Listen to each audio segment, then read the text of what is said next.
할렐루야라는 말은 히브리어 동사 할랄 찬양하다라는 말의 강세력, 할렐 강세력이라는 것은 보통 찬양하는 것이 아니고 힘있게 찬양하는 것이 그것의 할렐루 너희는 야는 야훼 너희는 여호와를 힘있게 찬양해라. 명령입니다. 그래서 전 세계적으로 언어가 다른 때에 통할 수 있는 유일한 단어가 할렐루야, 아멘, 아닌가 싶어요. 연습을 해보겠습니다. 할렐루야, 여러분 아멘, 할렐루야, 아멘, 아멘, 그럼 다시 또 한 번 더 할렐루야, 아멘, 아멘, 할렐루야. 그 하나님의 말씀을 제대로 믿지 않았던 그 임마누엘 칸트라는 사람, 전 세계적으로 아마 가장 머리가 좋은 사람으로 저는 생각해요. 최고의 천재입니다. 그래서 그가 뭐 순수 이성 비판, 실천 이성 비판 이런 책도 쓰고, 저는 좀 읽어보다가 도저히 어려워서 접었습니다. 제가 꽤 책을 많이 읽은 사람인데도 제가 접을 정도니까 이 보통 어려운 책이 아니에요. 굉장히 길어요.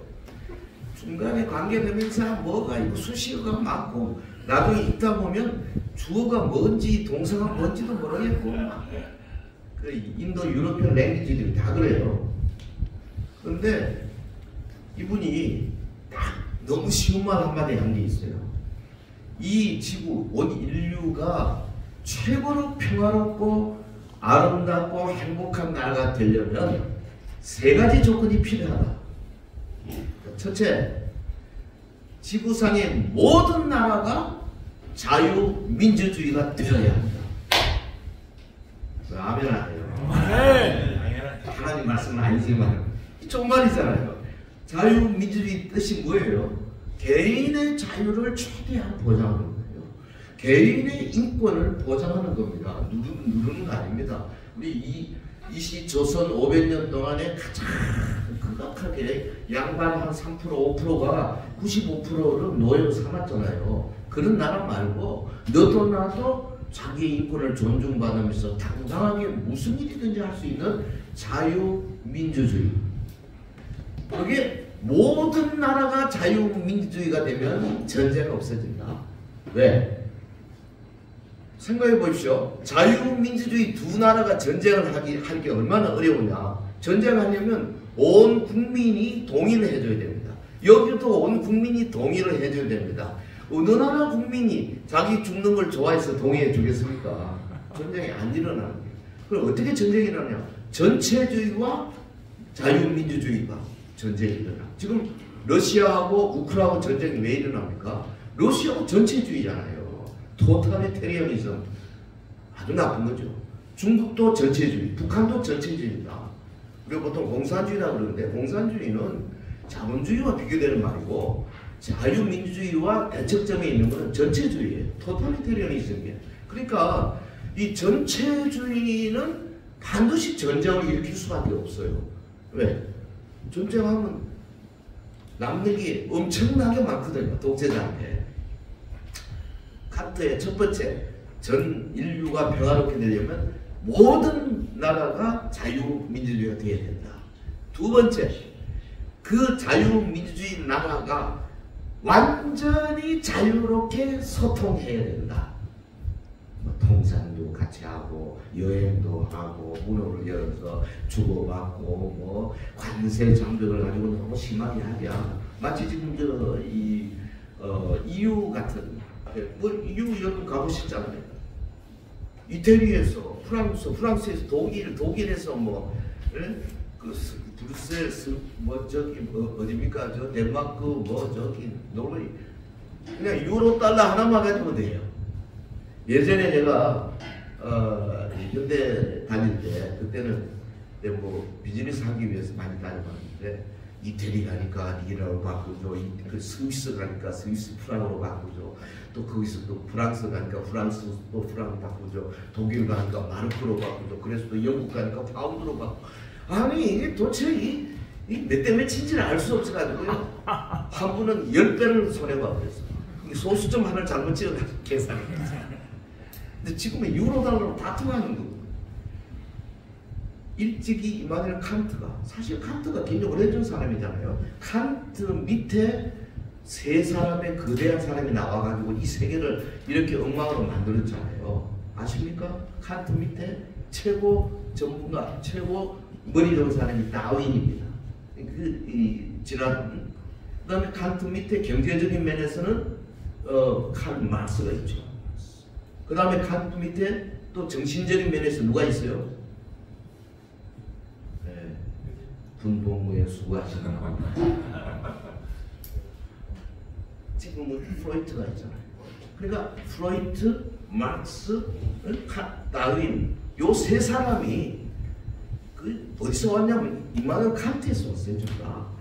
이 세 사람이 지금 전 세계의 모든 아카데미를 다 장악했어요. 뭐 서울대뿐 아니라 뭡니까 하버드, 예일, 프린스턴, 뭐 무슨 콜롬비아 어떤 대학 가도 아카데미는 전부 이 다윈, 마르크스 그리고 프로이트에 의해서 점령당해 있어요.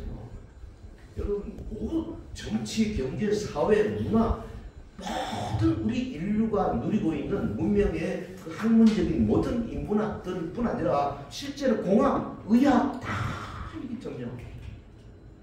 무서웁니다. 그러니까 놀랍게도 이들이 다 유대인이에요. 놀랍지 않습니까? 유대인들이 뭐 우리보다 IQ는 별로 안 좋은 것 같은데 근데 그 사람들이 그 커뮤니티를 잘 만들었어. 그래가지고 지금 어떻게 됐습니까? 전 세계가 하나님 없는 대로 막 하고 있어. 왜? 이들이 하나님을 안 믿으니까. 그럼 다윈 하나님 없다는 사람 아니에요? 마르크스 하나님 없다는 사람 아니에요? 유물론 프로이트 하나님 없는 사람이에요. 그래가지고 인간이 다 하려고 그래요. 그래서 뭐 무슨 의식, 뭐 전의식, 의식, 무의식 뭐 이래가지고요. 막 사람을 애부를 해가지고 웃기지도 않습니다. 그러나 성경을 연구하면요, 그 사람들이 주장하는 것을 다 뒤집어 엎을 수 있는 진리가 분명히 있는 줄 믿습니다. 아멘. 아멘 안 하는 사람이 13명. 성경. 그러니까 하나님의 의도는 뭐냐? 이 칸트가 말하는 인류의 행복, 인류의 평화 이런 수준이 아니고요. 하나님은 자유민주주의보다 월등한 수준의 인간들을 만들기를 원하세요. 하나님은 지금 전 세계가 팍스 로마나 팍스 아메리카나처럼 서로 교통하는 이런 수준보다 월등한 사랑의 공동체를 원하세요.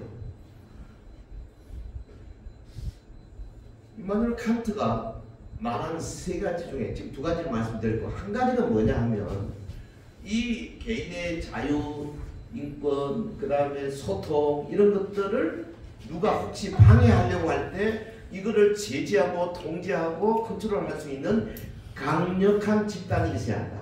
그겁니다. 뭐 요런 말하자면 UN 비슷한 거. 근데 UN은 뭐 그게 뭐 발끝에도 못 따라가죠. UN은 뭐 안보리가 그냥 러시아, 중국이 들어가가지고 엉망을 치는 말인데 지금 뭐 별로 힘을 못 써요. 그러나 그런 조직이 있어야 한다. 그래야 전 세계가 자유민주주의로서 전 세계가 자유로운 소통을 통해서 이 지구가 평화와 행복을 누릴 수 있다. 그랬습니다. 성경은 뭐라고 말하느냐? 성경은 첫째, 인간을 완전히 바꿔야 된다. 인간 속에 자유, 인권 이런 걸 주면 좋은 점도 있지만 그 자유를 이용해서 자기의 유익과 자기의 이익을 위해서 남의 자유를 침범하려 하는 죄성이 너무나 강하다. 엊그제 배현진 국회의원을 짱돌을 가지고 지그대로 중학교 2학년 걔 머릿속에 뭐가 들었겠어요. 뭐 이재명 집회도 갖고 그랬다는데 하나는 밝혀지겠죠. 그 15살 된 애가 뭘 알겠어. 자기가 촉법 소년이니 뭐 자기는 뭐 법정의 용어까지 써가면서 누군가가 많이 주의를 한 것 같아요. 근데 그 머릿속에 뭐가 있습니까? 어른을 여자를 배은진도 키가 되게 크더만 쓰러뜨려가지고 그 위에 올라타고 이걸 찍어댄 19번을 찍었다는 거 아닙니까? 그 속에 사탄적인 증오 없이는 불가능한 겁니다. 사람요 한 번만 내가 김영호 목사가 뺨 하나만 딱 때려도 나는 한 달을 아마 꼼짝을 못해. 미안해가지고 그게 인간이에요. 근데 어떻게 그 여자 위에 올라가서 이놈이 말이에요. 나이 얼마 되다는 걸 할 수 있어요. 이게 인간의 본성이에요. 여러분 인간의 본성은 잔인합니다. 푸틴 보세요. 우크라 미사일을 몇십만 발을 지금 쐈잖아요. 모자라가지고 북한에서 지금 가는데 북한 미사일이 뭐 95%가 다 불량이라는 거 아닙니까? 우리 한국 거는 99.9%가 잘 나가는데 푸틴이 막 울고 있다 그러더라고 지금. 그냥 사람이 그 하나 떨어지면 얼마나 많이 죽습니까? 얼마나 잔인해요. 진짜 잔인합니다. 야, 이게 인간인데 하나님의 의도는 뭐냐? 이 인간 속에 성령님을 보내셔가지고 성령님을 통해서 변화시키는 거죠. 그리고 그 변화된 사람들을 만들어내가지고 그들을 커뮤니티, 공동체를 만드시는 거죠. 그리고 그 공동체가 제대로 잘 운영되게 하기 위해서 절대권자 예수 그리스도께서 왕중왕으로 통치하신다. 이게 메시아 왕국이에요. 이게 천년 왕국이에요. 여러분 주님 재림하시고 1초 후에 우리가 호련히 변화한 거 아닙니까? 1초도 안 걸리겠지만 변화하겠죠. 예. 우리보다 먼저 그리스도 안에서 죽은 사람이 일어나서 하늘로 오르고 그리고 따라서 우리도 변화해서 하늘로 올라가 주님을 만나게 될 줄로 믿으시면 아멘. 아멘. 그 변화되는데 별과 별의 영광이 다르고 달과 해의 영광이 다르다고 그랬거든요. 그건 무슨 말이냐? 영광이 다른 거죠. 예. 모르겠어요. 이동갑 집사님은 주님이 재림하고 마지막 나팔 부는 순간에 확 변화했는데 그냥 기왕에도 약간 벗겼지만 확 우리 같은 사람은 나쁜 짓을 많이 해가지고 변화되기는 됐는데 조금 룩스가 좀 적게 나올 수도 있어요. 그것 같아요. 고린도 4장에 나온 말씀이 저는 그렇게 생각해요. 부활의 영광이거든요. 근데 이게 영원히 가요. 이 땅에 몇십 년 우리가 정말 주님의 말씀대로 제자되어서 잘 살다가 주님 마지막 나팔에 우리가 호련히 변하는 순간 그 변화가 영원한 거라니까요. 아마 가장 빛나는 사람이 물론 예수님이죠. 요한계시록 1장에 보면 예수님이 해보다 더 사도 요한이 그 앞에 거꾸러졌어요. 변화산에서 예수님이 변화되는데 해보다 더 밝다 안 했잖아요. 아마 바울 사도 같은 사람, 베드로 사도 같은 사람 말씀 때문에 목숨을 걸고 예수님의 증거를 위해서 자기의 삶을 바친 사람이면 아주 해처럼 밝아지겠죠. 아멘. 아멘. 사실 우리가 지금 오늘 이렇게 수련회 하는 이유도요. 주님 휴거 1초 후에 그 변화하는 모습이 자꾸 밝은 모습으로 변화되는 그 순간까지 가게 하기 위해서 지금 우리가 여기 모인 거예요. 아멘. 아멘. 삶은 얼마나 살겠어요, 솔직히. 예? 다 깨놓고 30년 사시겠어요? 아니요. I don't think so. 10년? 그럼 10년을 어떻게 하실 거예요? 예수님의 재림 기다려야 되잖아요. 무덤에 있다가 일어나는데 영광이 말이죠. 예? 얼마나 놀라운지 그 영광의 무거운 것이라고 해서 영광의 무게라고 표현이 있어요. 해보다 더 밝다. 해의 영광이 다르고 달의 다르다는 표현도 있고 영광의 무게라는 표현이 있어요. 근데 이게 밝기와 무게가 같은 개념이에요. 사실 지금 양자역학에 나온 게 그거 아닙니까? 빛이 입자면서 동시에 파동이에요. 그러니까 우리가 그때 주님 앞에 섰을 때 입자면서 동시에 파동이에요. 파동이 되어야 문 닫아도 들어올 수 있습니다. 예수님이 제자들 안으로 문 꼭꼭 그러는데 싹 들어오시잖아요. 그리고 사라지시잖아요. 파동이기 때문에 가능해요.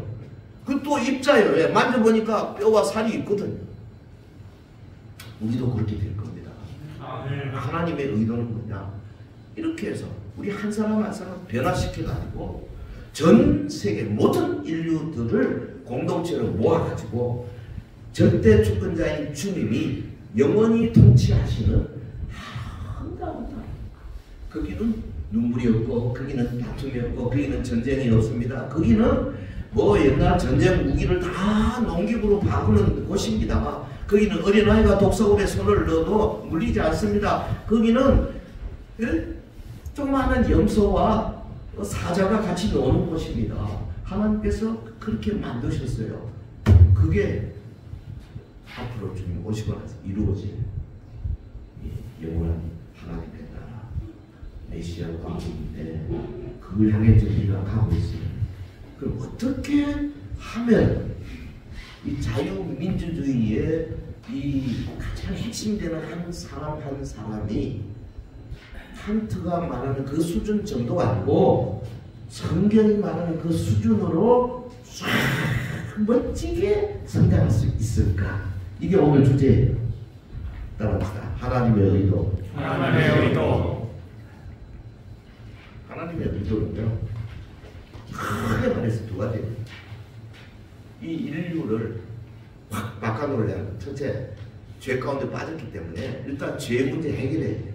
그래서 독생자를 보내시고, 이게 첫 번째. 독생자. 우리가 뭐 날마다 주일마다 설교를 들으니까 그냥 뭐 거기 그런가 보다 그러지만 아주 보면 어마어마하게 중요한 진리의 본질입니다. 독생자를 보내셔서 그가 율법하에 오시고 그가 고난 받으시고 그가 율법의 모든 요구를 다 이루시고 그가 마침내 우리를 대신해서 갈보리로 올라가시고 그가 채찍에 맞으시고 그가 피 흘려 죽으시고 그가 땅에 묻히시고 그리고 사흘 만에 그가 다시 부활하시고 하늘에 오르시고 그가 하늘 보좌에 앉으셔서 왕국의 권세를 다 지시고 그리고 이제 다시 속히 오셔서 그 시간 심판대에 사람들을 모아가지고 각자 선악간에 자기가 행한 대로 갚아 주시는 그 위대한 역사, 이 독생자를 보내시는 이 사건, 이게 하나님의 의도의 첫 번째예요. 그 다음에 두 번째가 뭐냐? 독생자를 보내셨지만은 그분을 믿고 그분대로 따라가겠다고 그분 안에 들어왔지만 여전히 우리는 약해요. 그래서 이 약한 우리를 지키시고 보호하시고 깨닫게 하시고 채찍질하시고 끌고 가시고 넘어지지 않게 하시고 때로는 힘을 주시고 때로는 하나님 앞에 철저히 엎드려 회개케 하시고 하나님 앞에 언제나 영광스러운 예배를 드리게 하시는 분 누구십니까? 예, 이쪽이 정답이 나오실 거예요. 성령님이 오시는 분. 그러니까 두 가지, 독생자를 보내셨고 그 다음에 그 독생자에 오신 그 모든 일들을 멋지게 이루어내기 위해서 성령님이 내주하신 거예요. 할렐루야. 여러분 성경에서 위대한 사람들 보통 말할 때 세 가지로 말하잖아요. 하나는 제가 막 생각나는 걸 하는데 이게 다 맞는지 모르겠다. 하나는 그가 한 그 피지컬, 그 실제적인 행동, 놀라운 행동. 예를 들면 삼손 같은 삼손이요. 남이 특별해가지고 1000명의 블레셋 사람을 지금 같으면 이제 가자 지구에 있는 사람들을 1000명을 죽였어요. 어마어마하죠. 그 성령 충만해서 성령이 그 힘을 주셨어요.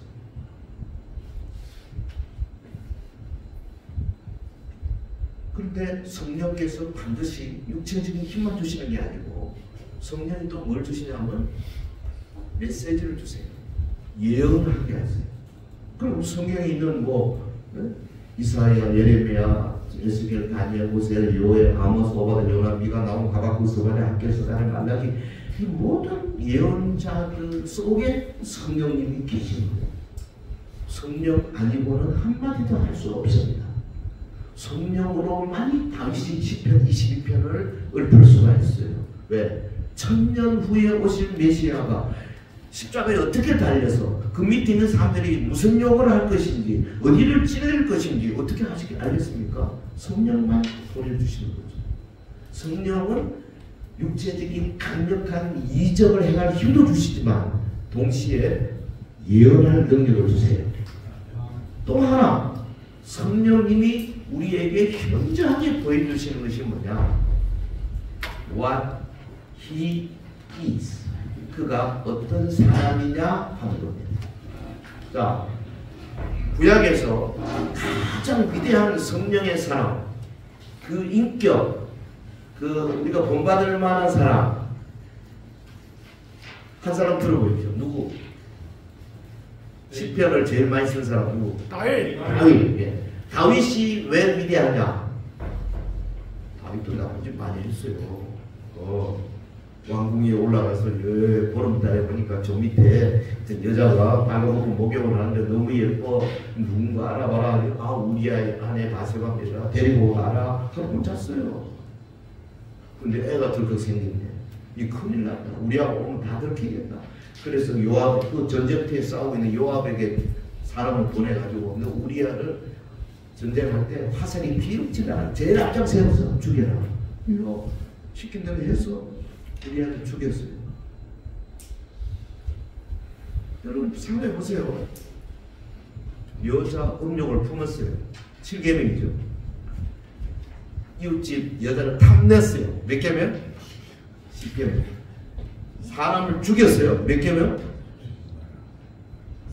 계명 몰라도 그 하나님이 우리에게 주신 6, 7, 8, 9, 10계명을 다 어긴 겁니다.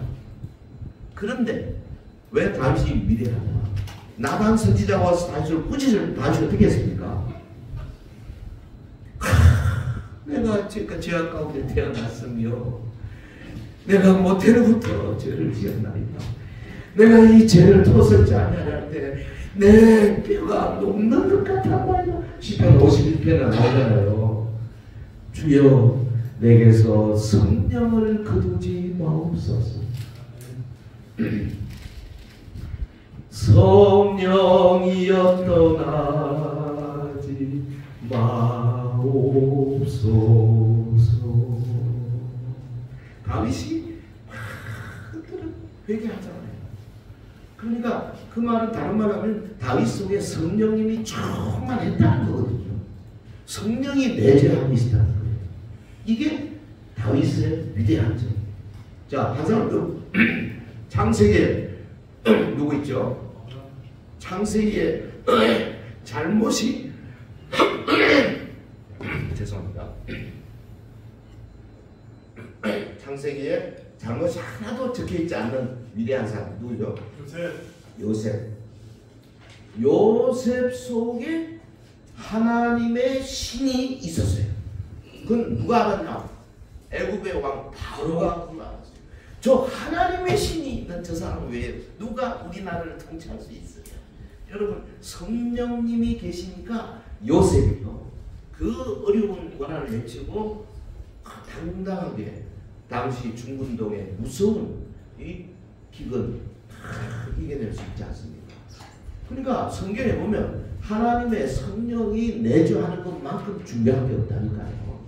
할렐루야. 아멘. 자, 오늘 예수님이 이후에 하나님께서 우리에게 신약 성경을 통해서 주신 위대한 그 진리들을 제가 하나님의 의도와 연결해서 이 세상을 멋지게 만드는 하나님의 그 의도와 연결해서 설명을 한번 해보겠습니다.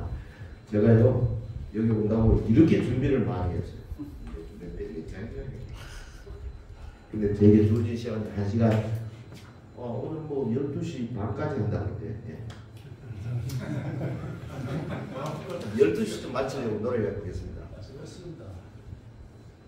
그런데 한 사람이라도 졸면 5분씩 늘렸습니다. 이 하나님의 의도, 한 사람을 변화시켜서 그 변화된 사람을 통하여 공동체를 이루어서 그 공동체를 통하여서 하나님의 통치가 이루어지게 하려는 것. 이 하나님의 의도예요. 성경이 명확하게 말하고 있습니다. 근데 그 한 사람을 변화시키는데 종목적으로는 예수님의 모습으로 변화되는 거지만 따지고 보면 그 사람을 완전한 구원회로 이끄는 겁니다. 여러분의 구원을 완성 단계로 이끌어가는 모습이에요. 그걸 제가 이야기하겠습니다.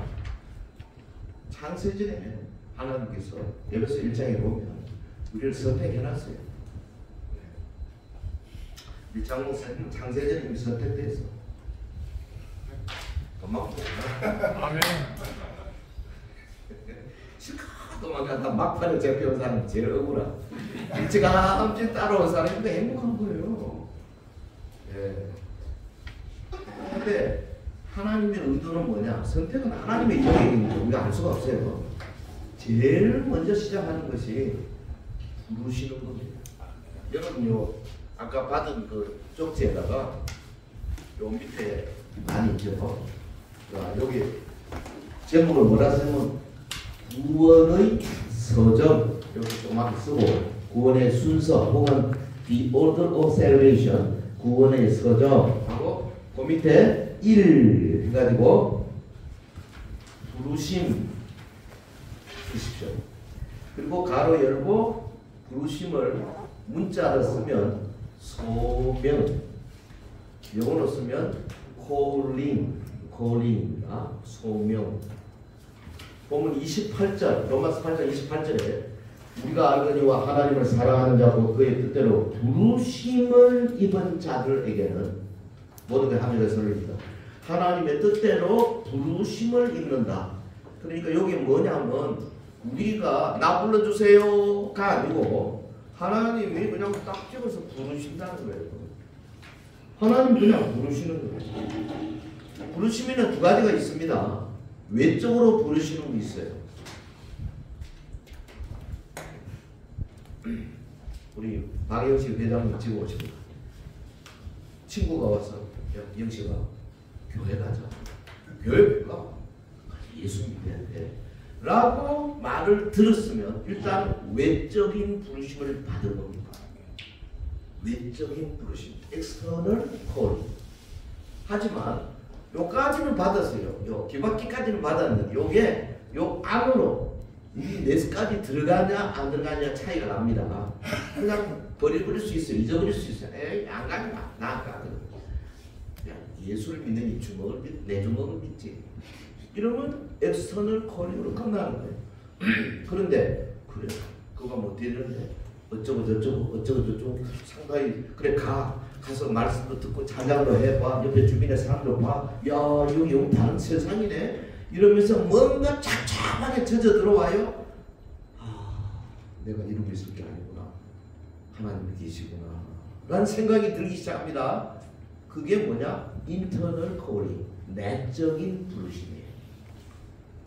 그러니까 부르심은 외적으로 먼저 옵니다. 하지만 그걸로 끝나면 안 되죠. 내적으로 여러분을 불러내. 여기 지금 누가 하시느냐? 이동희 목사님 누가 하셔요? 부르는 거. 성자로 시작하는 성령님이 부르시는 거. 이게 그러니까 우리의 구원에 전체적으로 성령님이 지금 역사하시는 거예요. 내가 내적인 부르심을 확실히 받은 것 같다 하시는 분 아멘. 아멘. 아직 나는 내적인 부르심을 안 받은 것 같다. 뭐 ROTC 뭐 자꾸 뭐 기독 사는데 난 내 마음 깊은 곳에서까지는 아는 것 같다 하시면 노면 아겠죠. 내적인 이게 중요하죠. 근데 생각해 보세요. 우리를 부르신다는 것은 어떤 뜻입니까? 하나님이 절대적으로 역사하시는 거예요. 내가 할 수 있는 게 아무것도 없어요. 하나님의 통제권이에요. 제가 뭐 할 수 있겠어요? 어떤 날, 목사님, 제가 찾아갔습니다. 내가 서인교회 가서 내가 등록했습니다. 아닙니다. 그 과정에 하나님이 인터널로 끌어 당긴 거예요. 그걸 인정하셔야 된다 그 말이죠.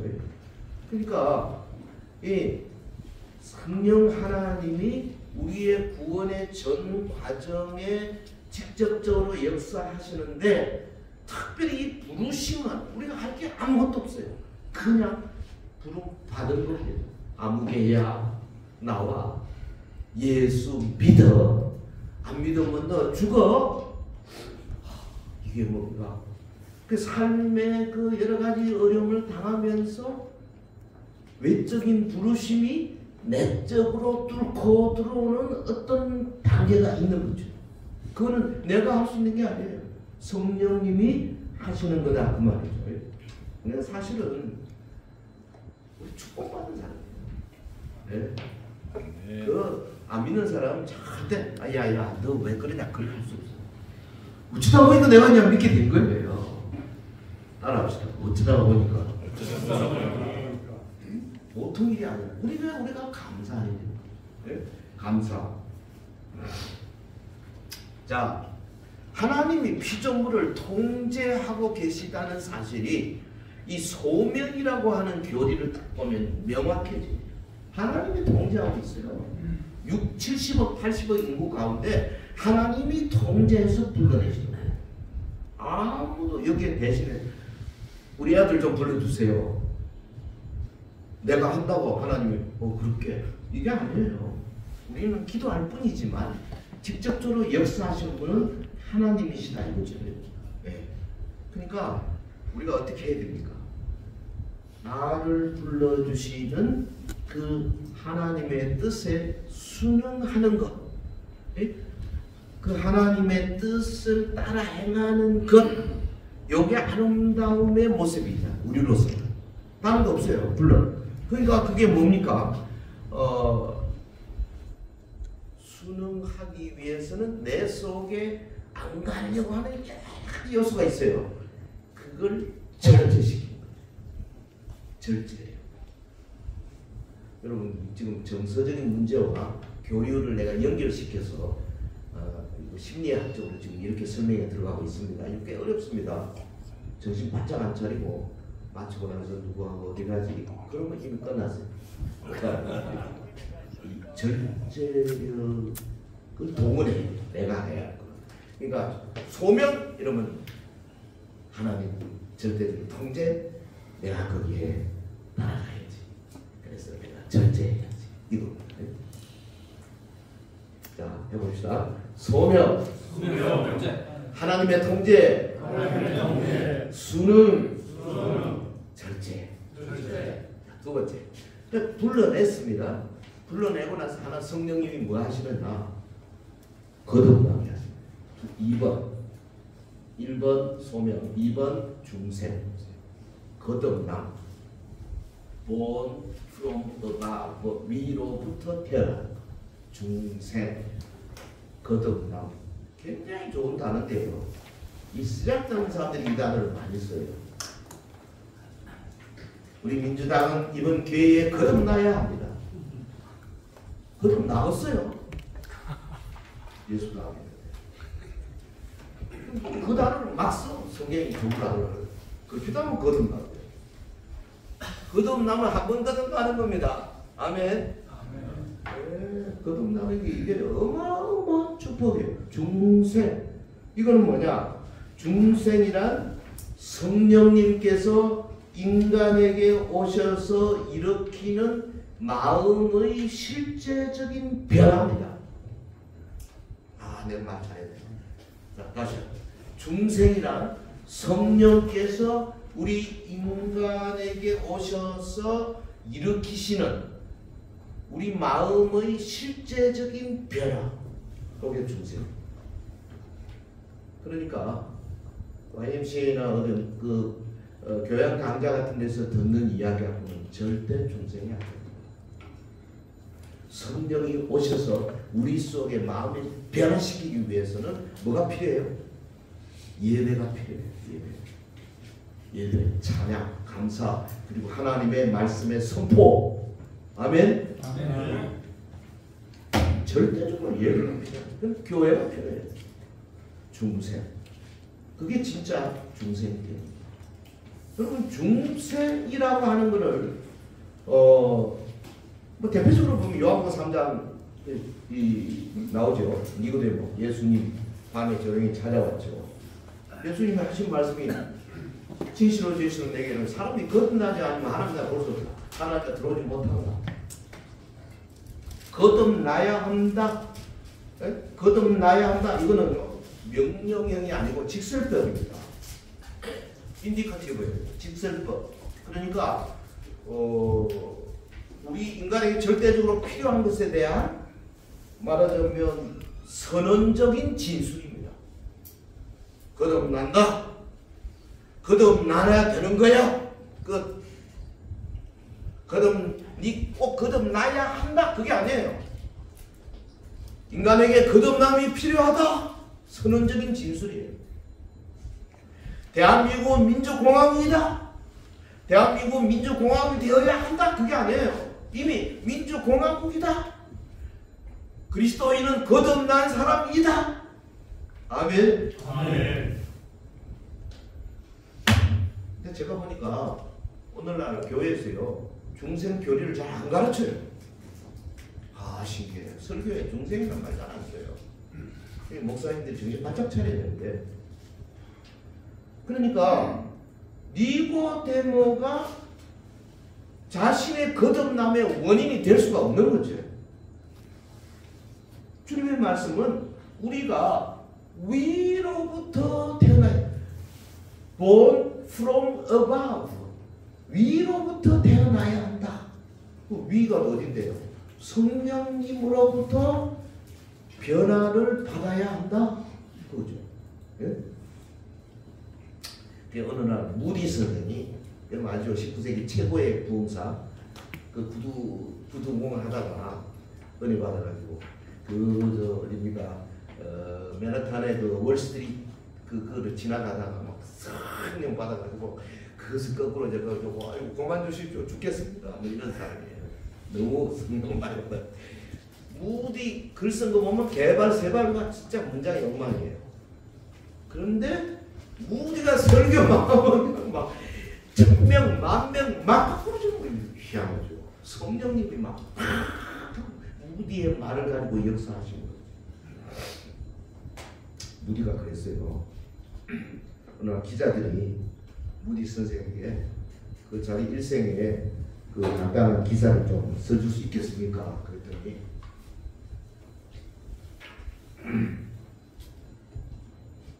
손에 펜을 잡고 그렇게 썼답니다.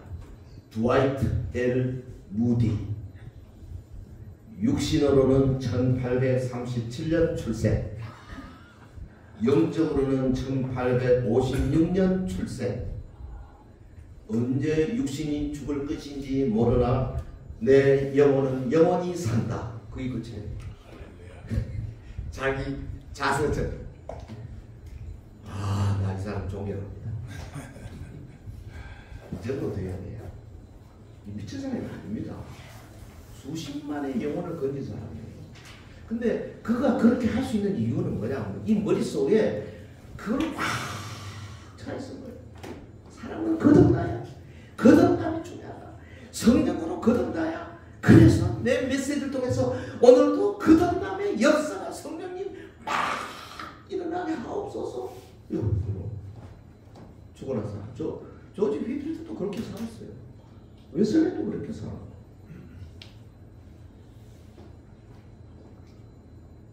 우리 알기온도 그렇게 살아야 된다고. 나는 이 작은 사람은 목 놓아 외칩니다. 아멘.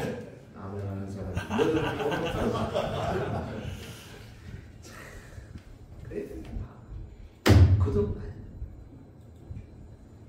거듭난 후에 이 self-consciousness, 자기 의식, 이게 그 전보다 커져요.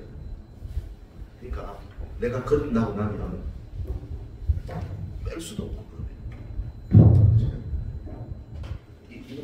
네.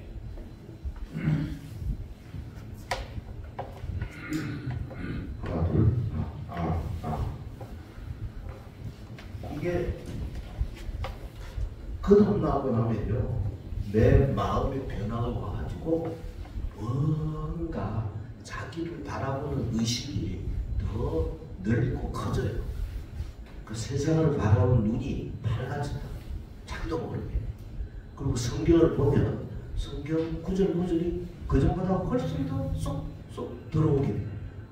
그리고 특별히 예배에 설교자가 말씀 전할 때 그 말씀이 뭐를 의미하는지, 저 설교자가 왜 저기서 저렇게 강조하고 있는지, 이런 게 설교자의 마음이 쏙쏙 들어와요.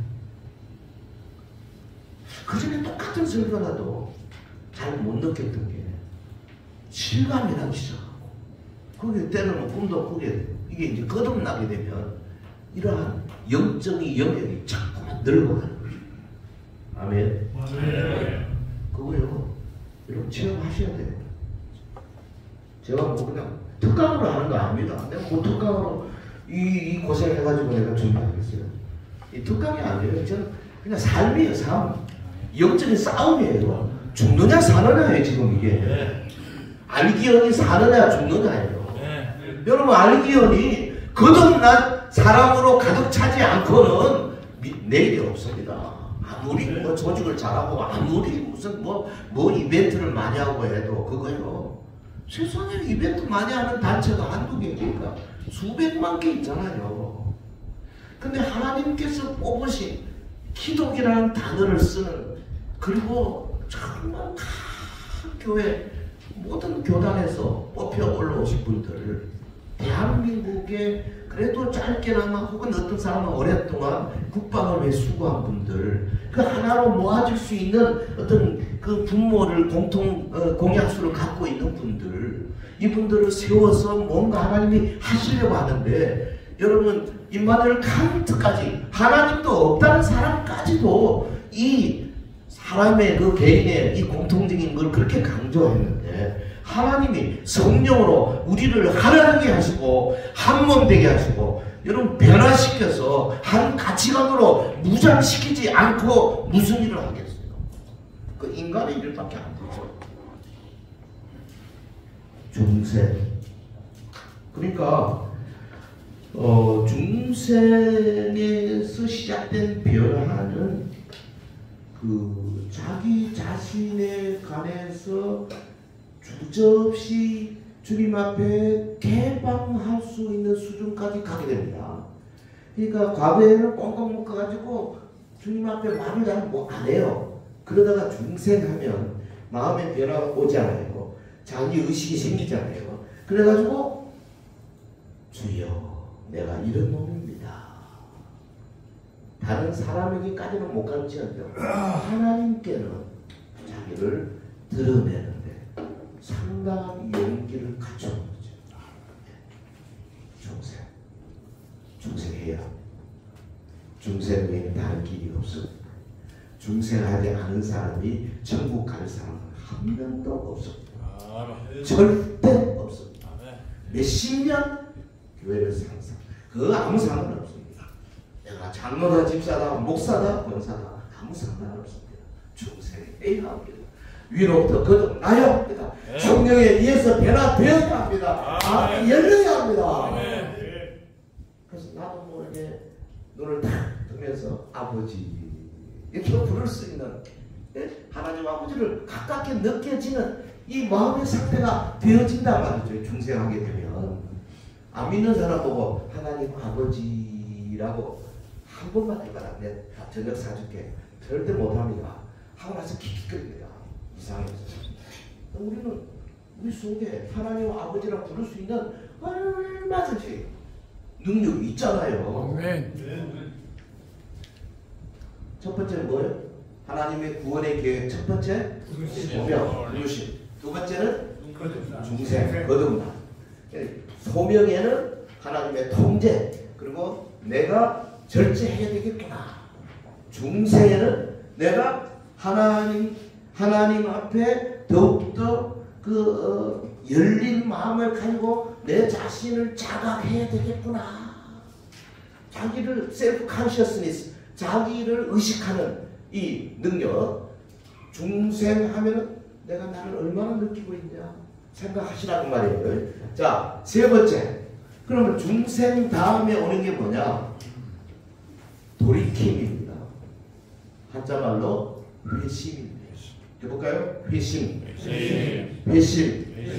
돌이킴. 영어로는 converse.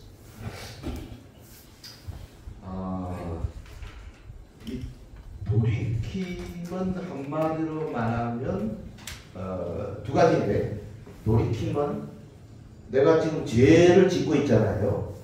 뭐 하나님 없이 살려고 하고 남을 미워하고 그러면 경쟁심에 찌들어가지고 남보다 내가 더 잘 살아야지 이 세상의 가치관을 가지고 이 죄로 향해 가는 거로부터 돌이키는 거고, 또 하나 돌이킴은 어떤 거냐 하면은 하나님을 향해 내가 섬겨야지, 저분을 더 깊이 섬겨야지, 더 영광 돌려야지 겁니다. 그러니까 죄로부터 돌이키고, 그거는 소극적인 겁니다. 적극적인 돌이킴은 뭐냐면 하나님께로 나아가는 겁니다. 할렐루야. 자, 좀 논리적이죠. 소극적인 돌이킴, 죄로부터 돌이킴, 그리고 적극적으로 하나님께로 나아가는 거예요. 그러니까 회심을 한 사람은 한마디로 머릿속에 어떤 단어를 생각하냐면 변화입니다. 변화. 내 변화됐나? 자기가 변화됐나? 생각해 보시길 바랍니다. 자, 언제 예수 믿기 전과 예수 믿은 후의 나의 모습, 어떤 모습? 죄를 예전에는 쉽게 지었는데 그렇게도 하면 남 욕하고, 그렇게도 하면 싸우고, 그렇게도 하면 한 번씩 남자들 막 이런 거 있잖아요. 그냥 사천가도 한 번씩 가보고, 그렇게도 하면 토론을 하고, 그렇게도 하면 좀 치고 말이죠. 이제는 할래야 할 수가 없어. 작은 실수로 갑자기 할 수 있지만 가만히 견딜 수가 없어. 하나님과 엎드릴 수밖에 없어. 자, 그 정도 성이 제가 보니까 대부분인 것 같아요. 이거 아닙니다.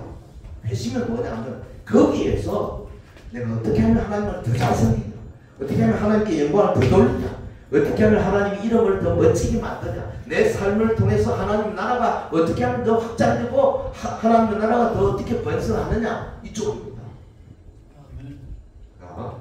요 두 가지 회심은 저기서부터 90도가 아니고요, 180도 변합니다.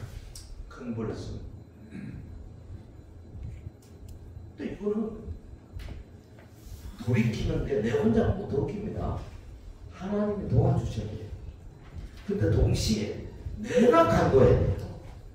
그래서 이거는 하나님의 일이면서 나의 일입니다. 그 앞에 소명, 중생은 전폭적으로 성령님이 하시는 거예요. 나는 그저 감사한 분이셔. 하지만 회심은 문제 다릅니다. 하나님이 성령으로 나를 돌이키도록 힘을 주세요. 돌이켜라. 힘을 주시는데 마지막 내가 돌이키는 거예요. 내가 돌이켜. 그래서 내 컴퓨터에 있는 포르노를 싹 지우는 겁니다. 내 스마트폰에 좋지 않은 그 계획했던 것을 싹 포기하는 겁니다. 내 입에서 그렇게 하면 다른 사람 막 하던 XX 같은 단어들, 이런 것들을 다시는 쓰지 않겠다고 여기다가 자물쇠를 탁 채우는 겁니다. 이게 회심이에요. 돌이킴. 그런데 그걸로 끝나는 게 아니고 똑같은 말을 하고 어떻게 하면 하나님을 높일까? 어떻게 하면 우리 가정을 주님이 기뻐하시는 가정으로 만들어줄까? 어떻게 하면 내 아들, 딸에게 멋진 그리스도인의 향기를 보여줄까? 어떻게 하면은 내가 소속한 RTR위원회에 들어가가지고 한 사람이라도 더 하나님 사람으로 성장하는데 내가 좀 보탬이 되어줄까? 어떻게 하면 내가 모범이 되어줄까?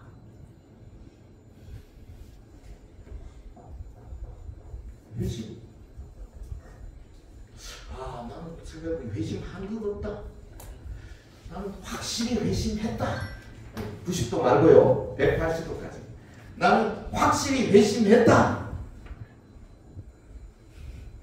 100%는 아니지만 조금 부족하지만 회심했다. 아멘. 하는 사람 오른손 들어 표현해 주십시오. 아멘. 내가 볼 겁니다.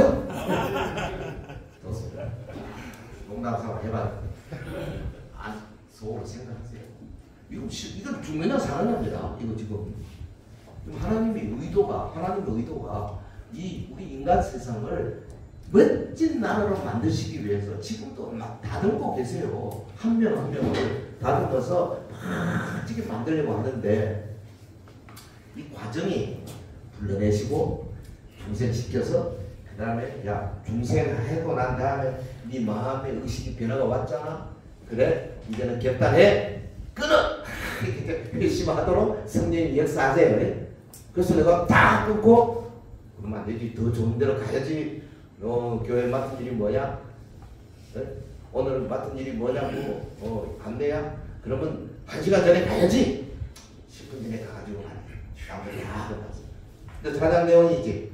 15분 전에 가가지고 앞에 1시간 동안 다 연습해서 할 줄도 몰라가지고 삑 따소리 내고 하지마. 이쪽 가. 그럼 네가 먼저 가서 청소도 좀 하고 마이크도 잡아놓고 공기도 좀 다 환기도 좀 시키고 그건 네가 하는 거야. 사람아. 이게 회심의 그 결과로 나타나는 현상이에요. 자동적으로 일어나는 거 이게. 그래서 그 교회가 회심의 결과가 잘 일어나도록 이끌어가는 담임 목사 훌륭한 사람. 그런 관계없이 어디서 책이나 열심히 읽어가지고 미사 여고 있는 멋진 문장이나 구사하고 말이죠. 그래서 그냥 인터넷 같은 데 그냥 설교 잘한다. 거기에 관심을 갖춘 사람은 나쁜 사람이에요. 난 나쁘다. 마음의 뜻이 아니에요. 하나님 뜻은 한 사람 한 사람에게 솔직하게 성장에 갈 수 있도록 그냥 꼴을 먹이는 거죠. 그리고 목사 자신이 그렇게 해야 돼요. 목사가 돈 막히면 안 돼요. 목사는 굶어야 돼요. 돈이 없어야 돼요. 그럼 장로님들이나 불쌍해가지고 조금 못해주고 이래요.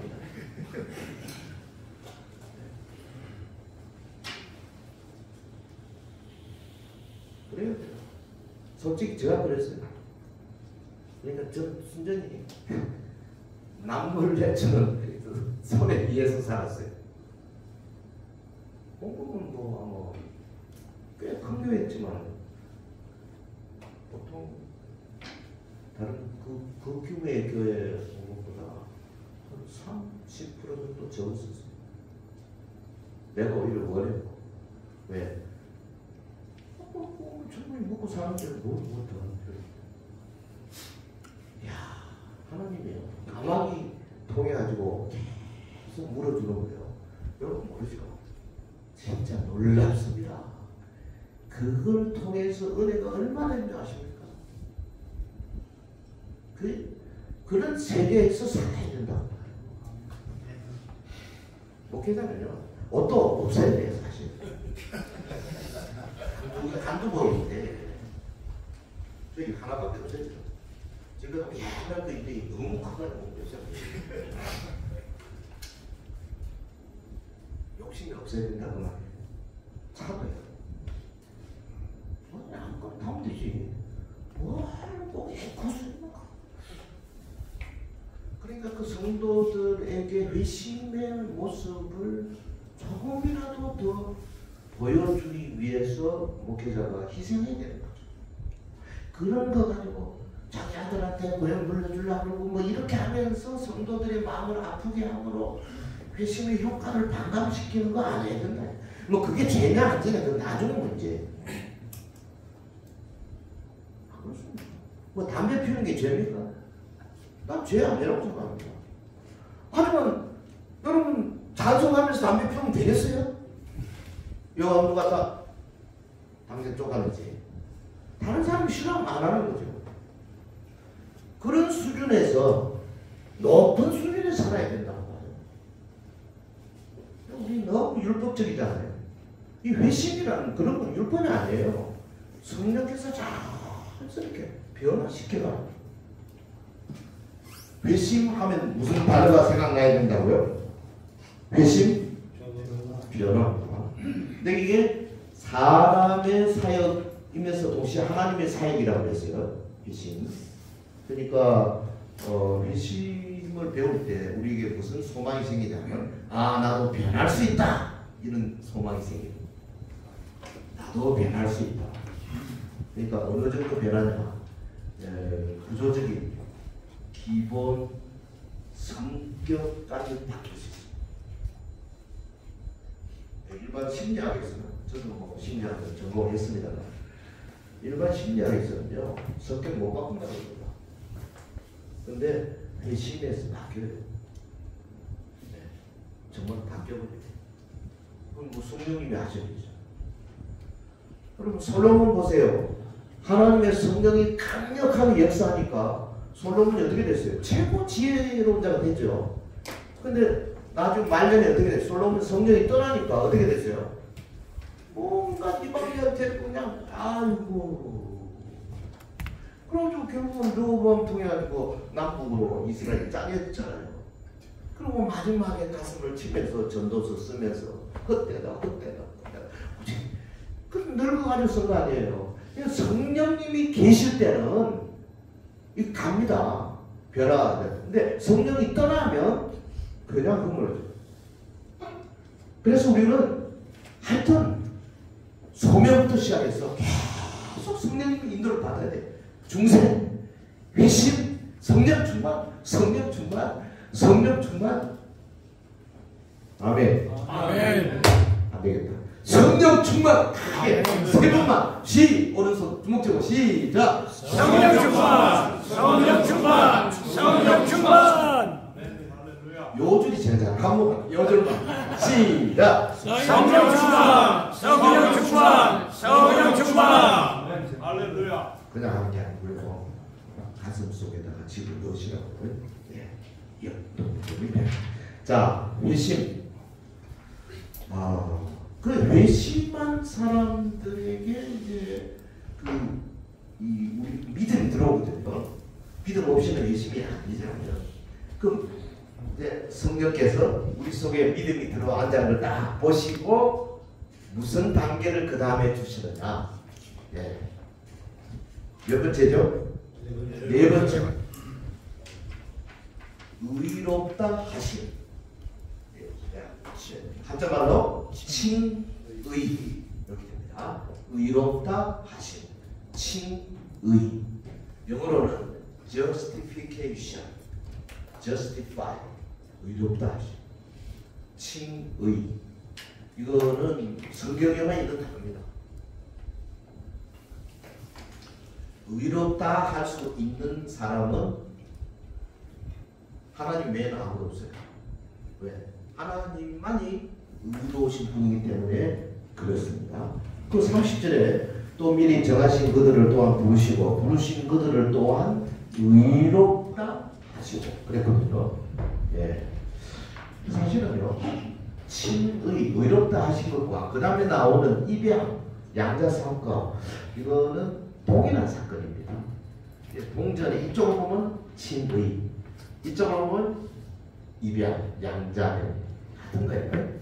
하지만 사람이 그 논리적인 구성이 필요하기 때문에 이건 나눠서 설명하는 겁니다. 너는 의롭다. 이거는 뭘 의미하냐면 내 자신이 의로워서 의로운 게 아니고 내가 회심함으로 예수 그리스도의 십자가 보혈, 그분이 나를 위하여 구속의 모든 사건을 완수하신 것, 그가 부활하시고 승천하시고 다시 오실 것, 그것을 믿음으로 말미암아 내 속에 예수님이 성취하신 의가 전가되는 거죠. 의가 들어오는 거예요. 내 속에. 다르게 표현하면 예수님의 의의 옷을 내가 입어버리는 거예요. 네. 나는 속에 굉장히 지저분한 게 많아요. 그런데 하나님께서 나를 딱 쳐다볼 박수로 보니까 하얀 옷을 입고 있어. 그 옷이 누구 옷이냐? 예수님의 의의 옷이에요. 그리고 옷을 딱 입고 있으니까 내 속에 지저분이 있는데도 안 보여? 하나님의 눈에도. 그래서 하나님이 너는 의롭다. 그렇게 말해 주시는 거예요. 할렐루야. 네. 자, 이 두 가지를 이야기합니다. 실제로는 내가 의로운 게 아니에요. 지저분해요. 여전히 죄가 아직 있어요. 조금 달라졌겠지만.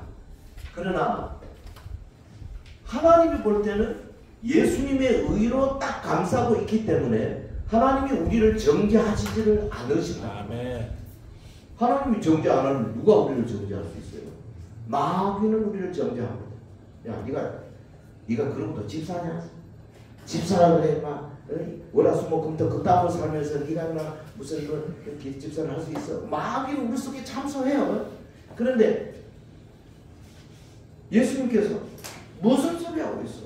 나의 의의 옷을 이 친구가 입고 있잖아. 성부 하나님 아버지요, 이 친구는 내가 보장합니다. 그러시는 거예요.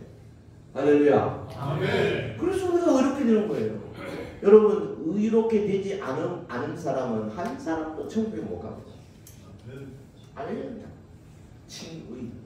칭의를 받아야 돼요. 근데 이 칭의를 받는다는 것은 이 심리적으로 어떻게 연결이 되느냐 하면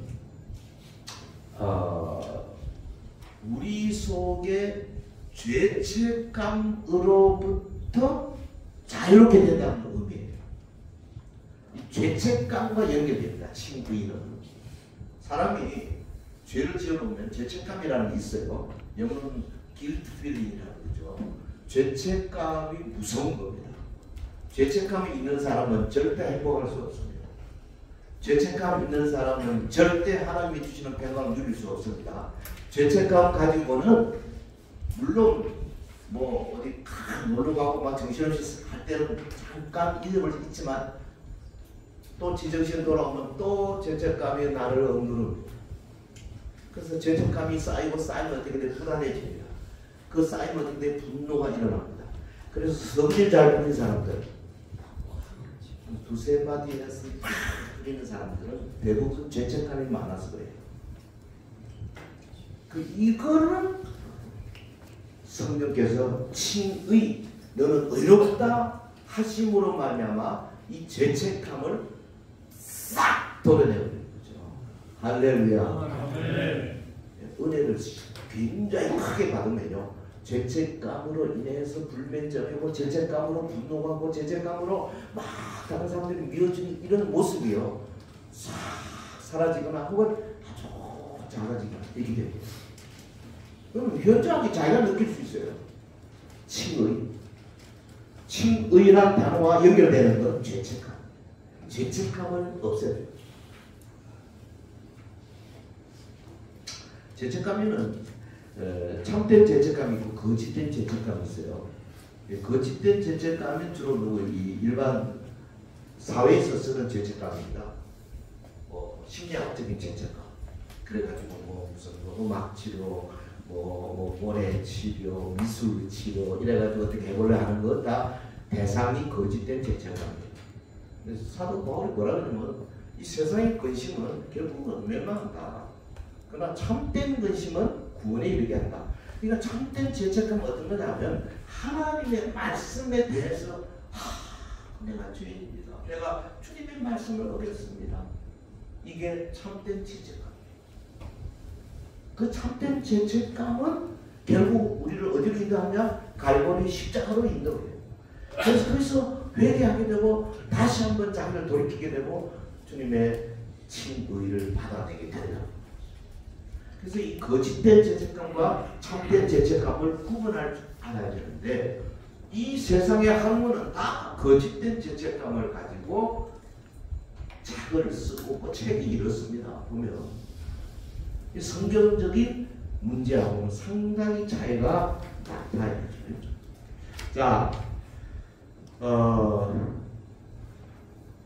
그리스도의 의 덕분에 은혜로 의롭다 칭함 받은 우리가 내 속에 죄책감이 일어날 때 우리가 그 죄책감을 통해서 다시 한번 회개하고 하나님과 화해하고 하나님과의 관계를 회복하게 할 수 있는 동력이 죄책감.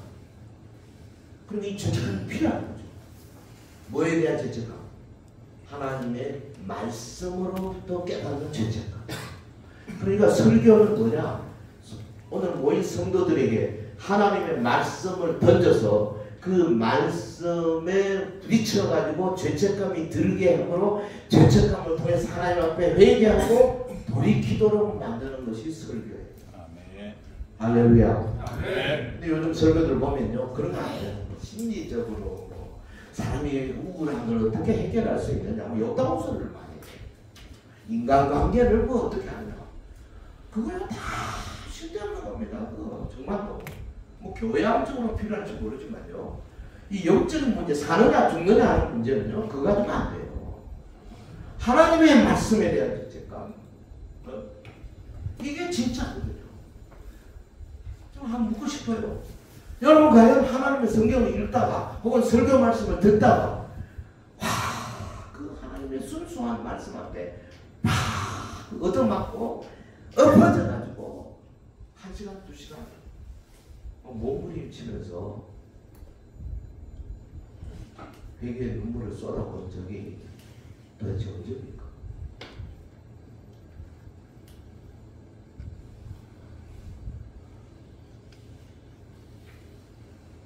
제가 한참 뭐 이렇게 성경 공부 열심히 하고 혼자서 막 난리 법석을 지을 때 성경 읽다가 습관 중에 하나가 뭐냐면 책상 밑에 들어가. 와, 저는 고린도 어디지? 고린도후서 3장 그 영광에서 영광을 이룬다 예수님 버릇 그 수건을 벗어라 뭐 그런 구절을 읽으면서요, 눈이 번쩍 사도 바울이 비늘이 벗겨지면서 발견한 게 몇 가지 되더라고요. 당시에 이 유대교 사내들의 공회 성전 이 개념을 확 바꿨잖아요. 완전히 깨닫는 거예요. 그 성경의 진리가 딱 들어오면 막 견딜 수가 없어가지고 책상 밑에 문을 아무리 잠가놓고 와이프 들어오가 싶었어. 끙끙거리고 우는 거야. 한 30분 울고 나면 그리고 딱 일어나면요 세상이 확 가요. 너무너무 좋아. 그리고 바깥에 나무 뭐 하늘 보면요 하나님의 영광이 막 들어. 그래서 10편 19편에 다윗이 노래했던 거 하늘에 하나님의 영광을 쓰고 궁창에 그 손을 하나님 노래하는 또 그게 맞느냐 진짜 그런 게 느껴진다. 왜? 말씀에 의해서 성령으로 가까이 가고 그 순간 제일 그 순수한 순간이거든요. 그거 하셔야 돼요. 네? 언제 해보셨어요? 그렇죠? 우리 지금 뭐 제가 목회를 안 하니까 은퇴하기 전에 그 교회 성도들 도대체 이 양반은 언제 한번 책상 밑에 들어가 본 적이 있나? 잘 없는 것더라고 일반 성도들이. 그래서 그럼 어떻게 했냐? 30분 40분 짧은 설교라도 그 설교 시간에 어떻게 하는지 그냥 엎어컷을 딱 쳐가지고 죄책감으로 그냥 하고 해야 되겠다. 뭐 이런 게 수도에 가는 거죠. 뭐. 주여 토요일 저녁에 막 가. 주여 날카롭게 하옵소서. 네, 별 효과가 있더라고요. 그 다음에 이병. 보이나요? 다섯 번째로 입양. 칭의 입양. 자, 해봅시다. 제일 처음에 뭐였어요? 한자말로 소명, 중생, 대신, 칭의, 입양. 네. 제일 앞에 두 분, 김 목사님, 장 목사님, 시작. 소명, 우리 같이 시작. 소명, 대신, 중생, 이래 안 돼. 자, 이쪽 줄 시작. 소명, 중생, 대신, 입양. 그래서 내가 칠판을 달라고 부탁을 했는데 이 기도문에 칠판이 없어. 아쉽게. 자, 좋습니다. 그 정도 올려주셔야지. 입양, 어답션 이렇게 양자됨. 에베소 1장 5절에 그 기쁘신 때로 우리를 예정하사 예수 그리스도로 말미암아 자기의 아들들이 되게 하셨다. 입양. 이는 그가 사랑하시는 자 안에서 우리에게 거저 주시는 바 그의 은혜의 영광을 찬송하게 하려는 것이라. 그러니까 우리를 입양시키는 최고 목적이 뭐냐면 하나님의 은혜를 뭐하다? 찬송 많이 하세요. 진짜. 뭐 노래를 직접 하라고 말도 되지만 운전하면서 주님을 생각하고 감사하고 이게 찬송이에요.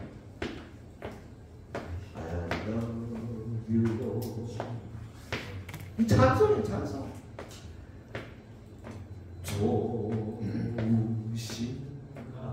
찬송이에요. 뭐 찬송이 따릅니다. 뭐 그냥 설거지 하면서 감사합니다.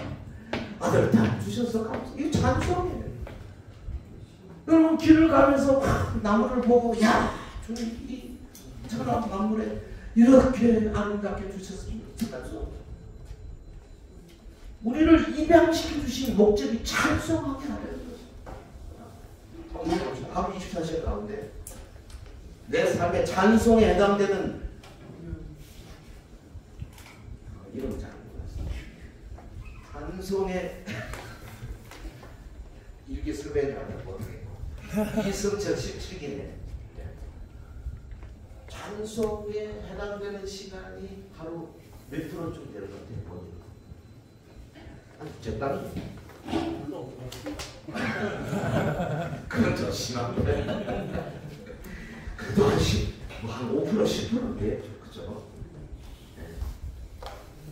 사실은 범사에 감사, 항상 기도하라. 이게 다 찬송입니다. 쉬지 말고 기도하라. 다 찬송이에요. 24시간이 찬송이에요. 아멘. 근데 찬송하는 사람은 욕장 못해요. 찬송하는 사람은 거짓말도 못해요. 찬송하는 사람은 우울할 시간도 없어요. 찬송하는 사람은 남을 어떻게 해보지 할 그 계획하는 시간도 없어요. 그냥 찬송하는 거예요. 그냥 좋아하는 거예요. 그냥 기뻐하는 거예요. 그냥 사는 거예요. 아멘. 감사합니다. 남은 생각 얼마인지 모르지만 내게 주신 이거 최선을 한번 다해보겠습니다. 주여 능력을 주옵소서. 이거 찬송이에요. 기도가 찬송이고 찬송이 기도고 우리 입양시킨 목적이에요. 아멘. 그러니까 이 수준이 높아요. 이거는 지금 소명 단계가 아니라니까.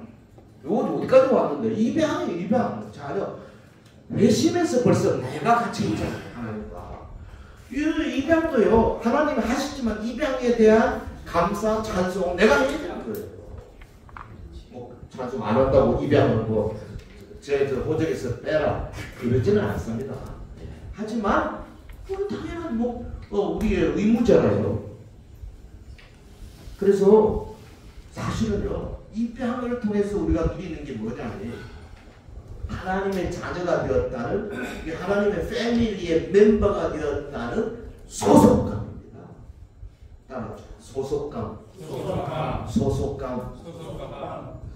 하나님께서 나를 하나님의 패밀리로 소속시키셨다. 소속감. 여러분 5살짜리가 부모 떠나서 딴 데 어디 뭐 시설이 어디 가보세요. 걔 어떻게 돼요? 움츠려가지고 밥도 안 먹어요. 구석에 앉아가지고. 왜? 뭐 소속되는 데가 없잖아요. 그리고 애들이 쉽게 소속시켜 줍니까? 끊임없이 그냥 툭툭거리고. 그래서 이게 얼마나 소속감이 중요하냐면 내가 하나님의 패밀리로 확실하게 들어앉았다라는 것이 내 머리 가슴까지 완전히 폐부에 들면 그 다음에 내가 하는 거 아니라 내 속에 있던 불안, 불안정감, 분노, 죄책감, 수치심, 무력감 이런 것들이요 300옷에 방구 빠지듯이 사사사사사 없어져요. 야 이거 진짜 신나는 겁니다. 불안이 없어져요. 불안이. 내일에 대한 걱정이 점점 없어져요. 왜? 하나님이 나를 하나님의 가족으로 꽉 묶어놨는데 내가 누구를 두려워하라. 누가 거짓냐 울프를 두려워하냐. 이래 되는 거예요. 그냥 꽉 잡혀있는 거예요. 나는. 할렐루야. 아멘. 입양이 그래서 중요한 소속감에 대한 확신이 생겨요. 근데 이 확신이 어디서 생기느냐? 성경에 있잖아요. 요한복음 15장 9절 아버지께서 나를 사랑하지 나도 너희를 사랑하지 나의 사랑 안에 거하라. 내 계명고 내가 너희를 사랑하지 너희도 서로 사랑하라 이것이니라. 사랑. 그러니까 이 소속감이라고 하는 것, 하나님의 자녀, 하나님의 패밀리가 되었다는 것, 이 개념이 가장 강력하게 나오는 게 교회입니다. 집 짓는 거예요. 교회를 그래서 성경에 예를 들면 에베소 2장 같은 데 보면요. 제가 깜짝 놀랐어요. 요거 언어 공부를 좀 하다가 보니까 이렇게 돼 있어요. 에베소서가 원래 교회로이잖아요. 에베소 2장 19절에 그러므로 이제부터 너희는 외인도 아니요 나그네도 아니요 오직 성도들과 동일한 시민이요 하나님의 권속이라. 권속 패밀리죠.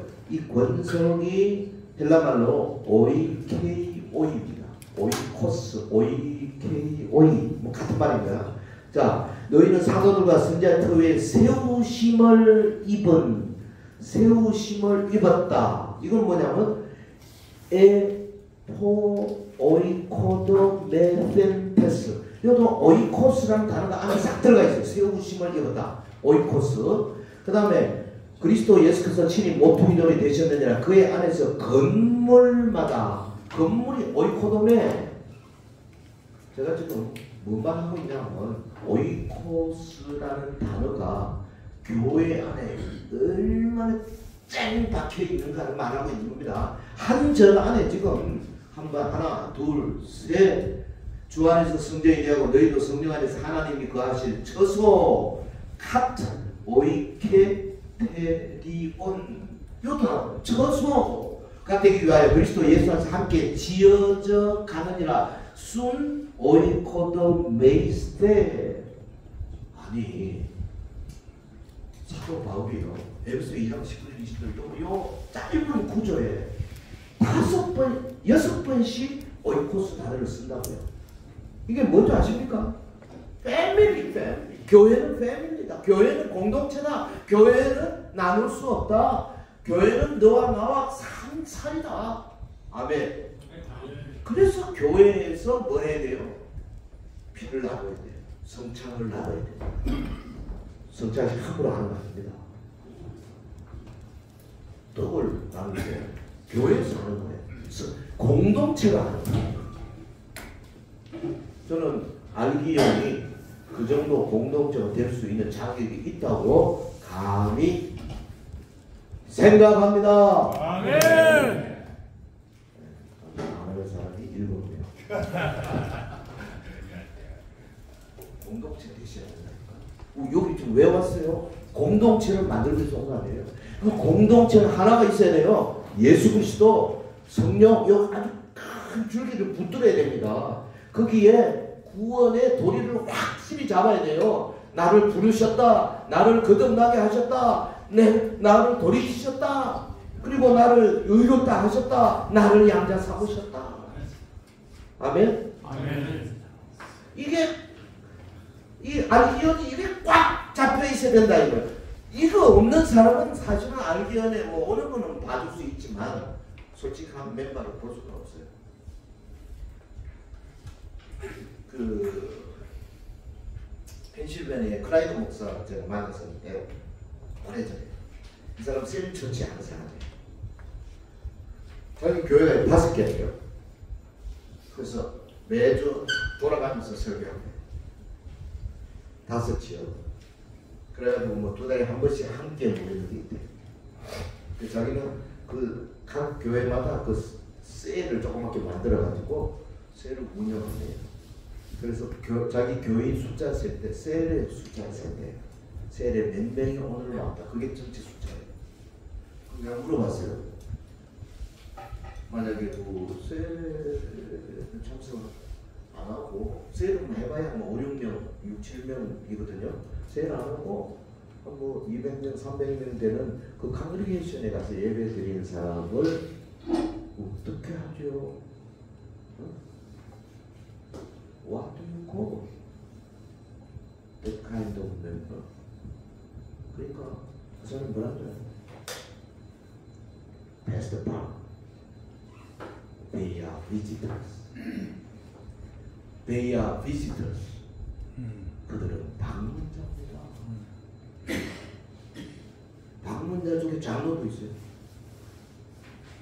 셀을 안 하니까. 이게 교회 원칙이에요.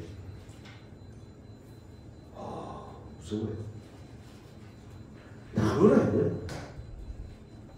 자기의 소을 나누고 기도 제목을 나누고 함께 붙들고 기도하고 누가 병원에 입원했으면 같이 가서 위로하고 혹은 어려운 사람이 있으면 같이 돕고 사역도 같이 하고 전도팀으로 같이 나가기로 하고 같이 나누라 이거예요. 삶을 나누라. 안 나오고 그냥 주일을 예배만 오는 사람은 they are visitors. I don't care. 나는 뭐 그대로 별로 신경 안 씁니다. 이게 교회관이 이게 뭐 오이코도 매 오이코스 오이코스가 계속 나오는 이 사도 바울이 갖고 있는 큰 교회의 개념이 뭐냐 하면 이 집이거든요. 공동체거든요. 그런 의미에서 알기언이 제대로 되려면 저는 이 오이코스의 정신, 그러니까 하나가 되는 정신, 거기에 적어도 예수 그리스도를 중심으로 해서 가치관을 가지고 함께 동참하는 이게 있을 때 멋진 단체가 될 수 있다. 이렇게 저는 생각합니다. 아멘. 자, 넘어갑니다. 그리고 3개 남았어요. 하나가 이제 몇 번째죠? 6번째. 성화입니다. 성화. Sanctification. 거룩하게 된다. 그러니까 소명교리는 우리 하나님의 통제에 절대 순종하기 위해서 그냥 전체 해면, 중생교리는 우리는 성령님의 빛을 받아서 우리 몸속에 예수님과 닮지 않은 것을 자각하게 되는 거죠. 이 회심교리는 우리의 변화와 우리가 잘 될 수 있다는 가능성을 보여주죠. 칭의 교리는 내가 죄책감으로부터 내가 자유할 수 있다 하는 걸 보여주죠. 그리고 입양 교리는 소속감의 욕구가 충족되는 거죠. 자, 그 다음에 성화, sanctification. 이건 뭐냐? 한마디로 말하면 신자 내면에서 일어나는 단계적인 변화입니다. 이게 회심이 상당히 집약된 변화라면 성화는 죽을 때까지 가는 거죠. 야금야금 계속 가는 겁니다. 그러니까 예를 들면 우리 속에 지금 몸에요 죄가 들어왔잖아요. 이 죄, 우리의 정신, 육체, 영혼까지 죄가 오염이 돼 있어요. 근데 이 오염을 하나씩 털어내야 돼요. 네. 제가 어제 저희 집사람 가서 페트 CT를 찍었는데요. 그 페트 CT 찍는데 그 약물을 넣잖아요. 그래서 지금 나와서 의사하는 말이 이 좋지 않은 약물이 들어가서 CT 찍기 위해서 어쩔 수 없었는데 지금부터 한 이틀 동안 계속 물을 마셔가지고 오줌을 계속 해서 이 몸에 있는 걸 빼내라. 내가 이 생각을 하면서 성화 생각을 했어요. 우리 속에 이 온갖 죄 이게 자꾸 빠져나가요. 그리고 예수님처럼 자꾸 거룩해져요. 할렐루야. 아멘. 어디까지 가야 돼요? 장성한 분량이 충만한 데 이르기까지. At the fullness of Jesus Christ. 충만한 데 이르기까지. 그러니까 우리는 끝이 없어요. 이 성장하는 데는. 예를 들면 예수님이 겸손하셨죠. 우리도 겸손해야 돼요. 어느 정도. 끝이 없었어요. 예수님이 의로우셨죠. 우리도 의로워야 돼요. 어느 정도? 이 통일에서 어느 정도? 예수님까지. 예수님이 정직하셨어요. 우리도 정직해야 돼요. 예수님이 어려운 이웃을 사랑하셨어요. 우리도 예수님처럼. 근데 하나, 예수님이 성경 말씀에 정통하셨어요. 우리도 요게 좀 어려워요. 사실 우리가 예수님이 되려면 그거 해야 돼요. 성경의 정통이에요. 제가 그래서 저도 나름대로 성경의 정통에 보려고 이제까지 군부림을 지금 은퇴한 이후에 누구 뭐 설교도 별로 오라고 부른 데도 없는데도 요새도 좀 히브리 헬라어를 읽어요. 왜? 써먹으려고 하는 게 아니라 예수님처럼 그분이 헬라어로 이 구약의 히브리어를 잘 하시고 하셨듯이 나도 좀 그렇게 해봐야 돼. 예수님처럼 돼야 돼요. 여러분 예수님이 죄와 더불어 목숨을 걸고 싸우듯이 우리도 그렇게 이게 성화예요. 성화. 끝이 없어요. 끝까지 가는 거죠. 죽을 때까지. 마지막 어디? 예수님이 골고다로 자원하여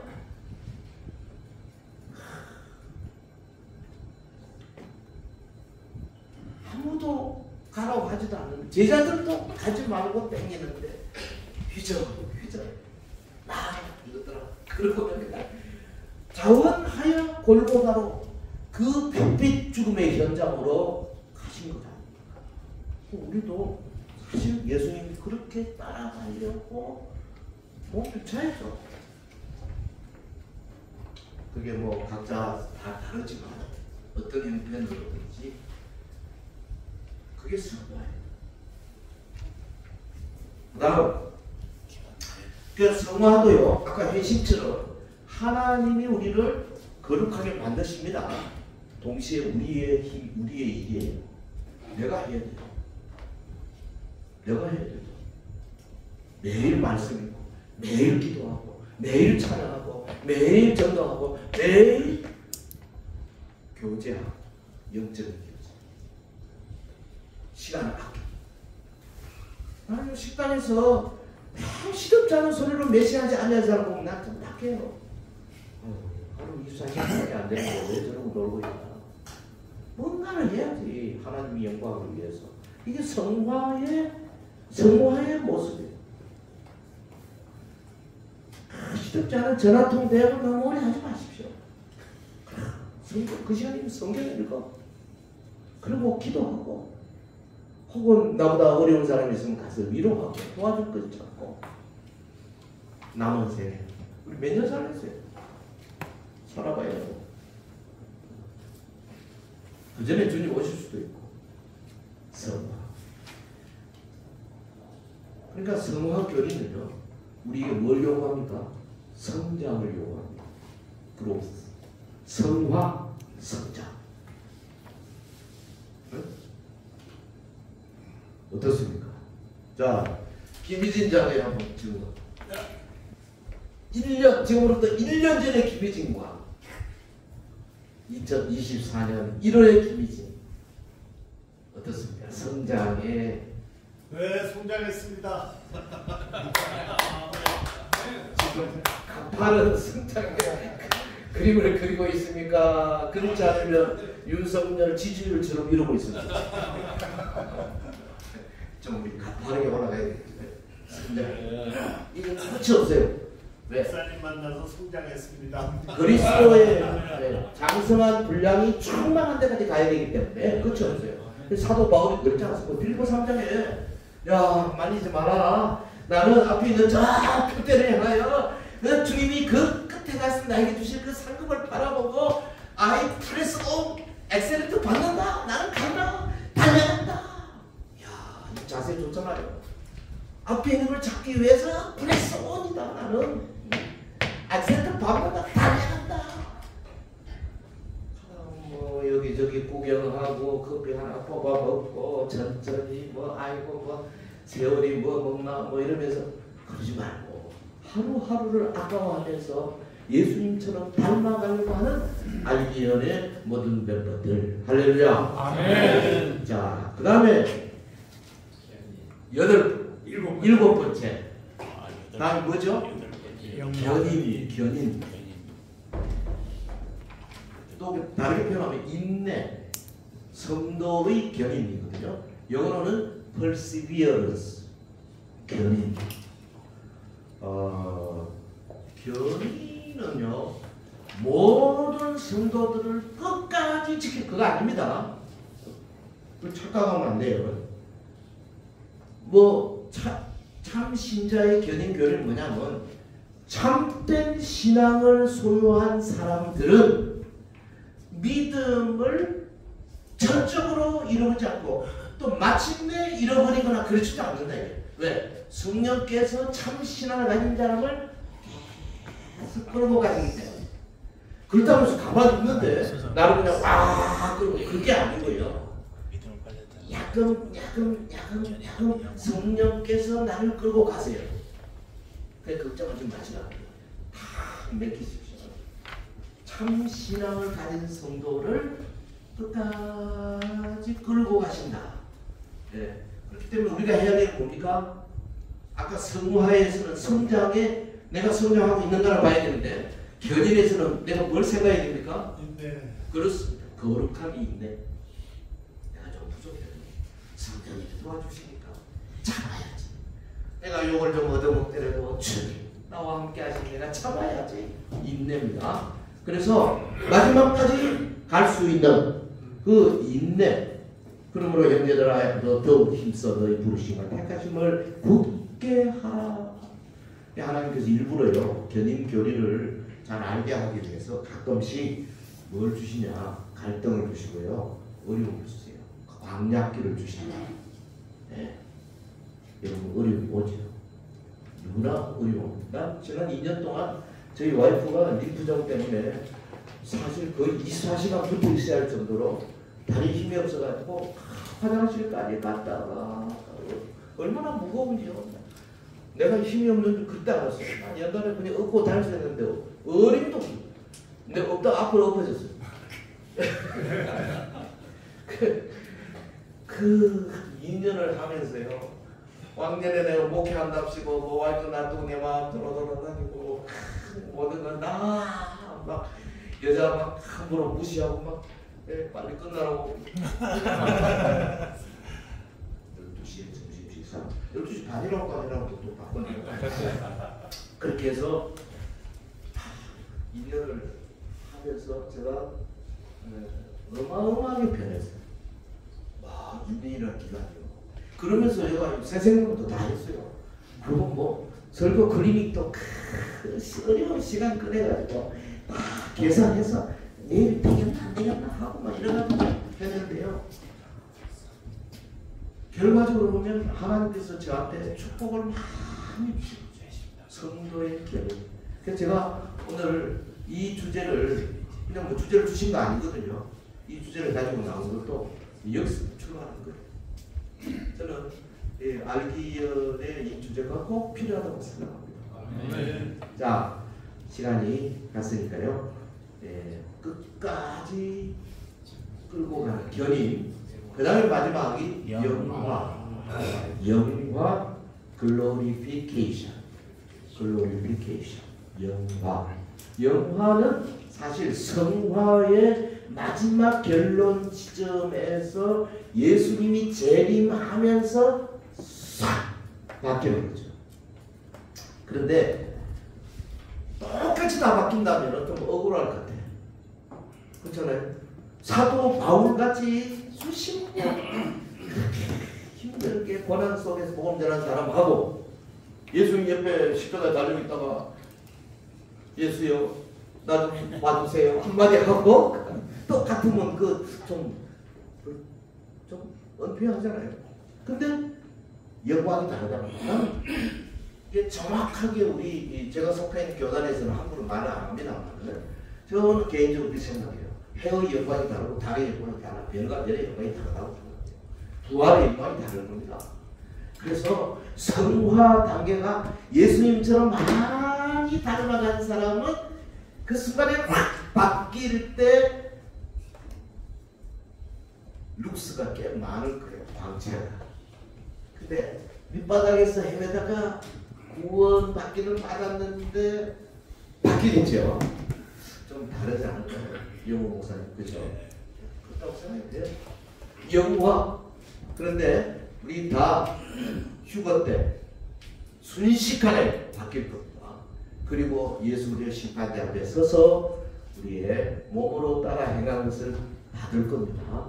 그때까지 우리 개인적으로 여러분 승리하시기 바라고 전체적으로 우리 또 알기여도 여러분이 섬기는 교회적으로 승리하시기를 바랍니다.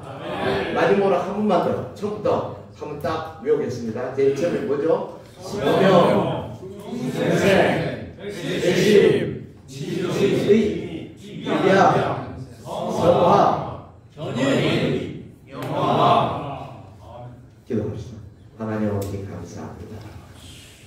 하나님의 의도, 우리 한 사람 한 사람을 영화답게까지 이끌어서 이 세상 그리스도의 왕국에서 다진 평화로운 나라를 만드시고자 하시는 주의 뜻을 이제 생각했습니다. 여기에 우리 알기연이 또 여기 참여한 모든 분들이 그리고 섬기는 교회가 적극적으로 동참하여 하나님의 영광에 이르게 하옵소서. 오늘 식사 후에 오후에 있을 모든 순서에도 주께서 동행하여 주시옵소서.